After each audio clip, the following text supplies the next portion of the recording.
In the last lecture, we studied about basic semiconductor materials and type P-type semiconductors.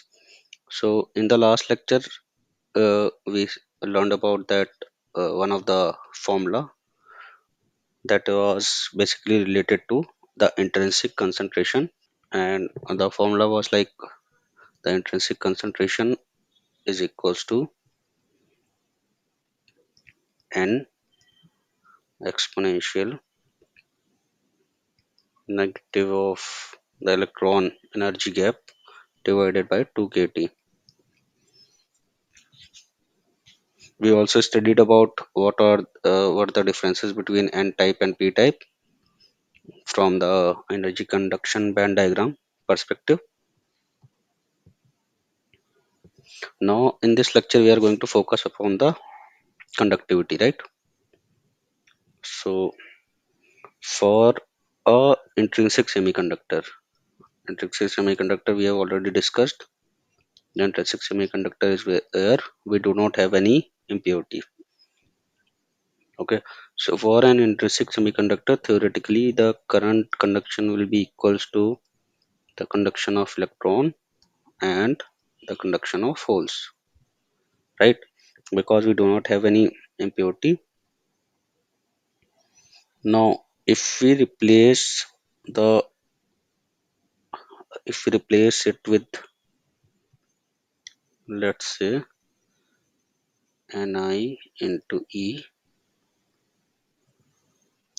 Ve plus Vh into D, this is the area, right? So now if I say to you that any semiconductor which is intrinsic, it has some electrons and some holes, right? Now each electrons and holes, they move inside the material. The velocity, which is basically the drift velocity is given by V, either electron or Vh holes. N is the concentration that is intrinsic. This is also for either Ni equals to Nh equals to Ne. Because the semiconductors are electrically neutral, so the intrinsic concentration will be same for holes and electrons in case of intrinsic semiconductor, right? So finally we can get to a formula where the total current inside a intrinsic semiconductor in a condition where Ni equals to Pi, that is the number of holes and electrons are same. Okay, so in that case it is given by Ni into E, then mu n plus mu h into E into A. Now mu and mu h are the mobility. Mobility is the factor which drives the how the electrons are going to flow, or the how are holes going to flow in the material. This is a material parameter, and E is given by V by L, where V is the potential difference applied across the semiconductor and L is the length of that semiconductor. So if we extend this formula for a intrinsic semiconductor, this I is basically Ni into E, then mu E plus mu H, and we replace E into A remains as it is, and E by V by L. Electric field is the potential difference divided by length, right? And if we rearrange it, we will get V by I equals to I upon A into 1 upon Ni, the intrinsic concentration, into E into mu E plus mu H. Fine. And this is basically the form of Ohm's law. This is not I, this is L. Okay. Now this whole term is the resistivity rho. Okay. Now the conductivity. If you talk about this is the resistivity, then the conductivity. Conductivity is defined as reciprocal of resistivity and denoted by sigma. The resistivity is defined as 1 over Ni into E mu n plus mu, right? This is the conductivity formula for the intrinsic semiconductor. This is 1 over. So the conductivity will be basically only this Ni into E mu E plus mu n. And this conductivity units is given by Siemens per meter. Now we'll move on to extrinsic semiconductors, either n type or p type.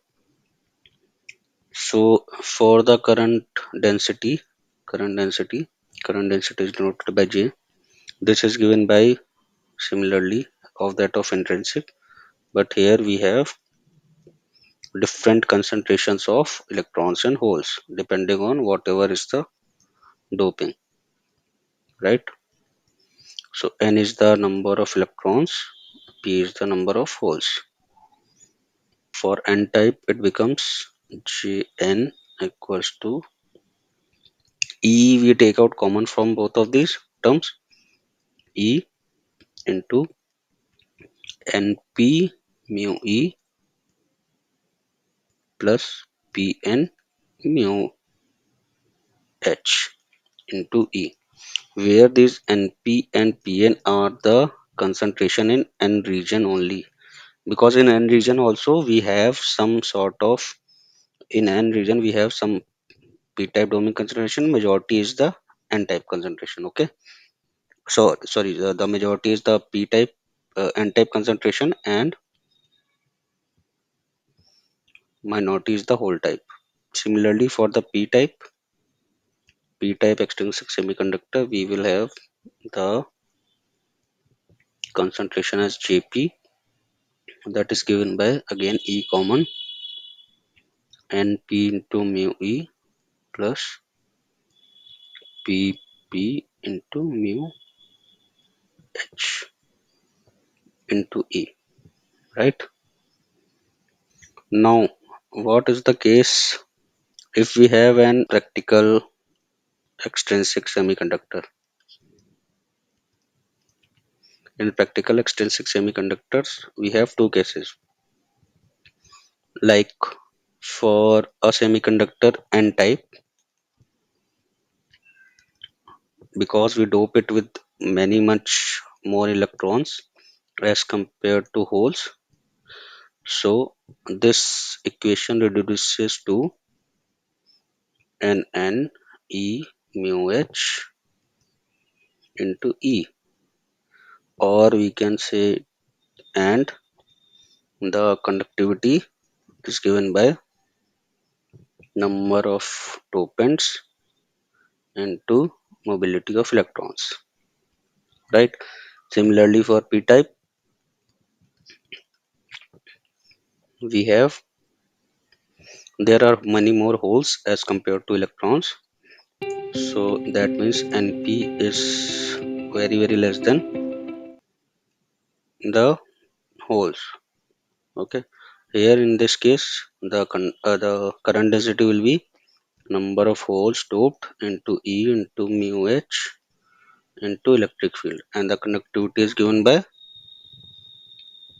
the number of hole dopants into electric field into mobility of holes. So these are the two important formulas for which you should focus on related to extrinsic semiconductors.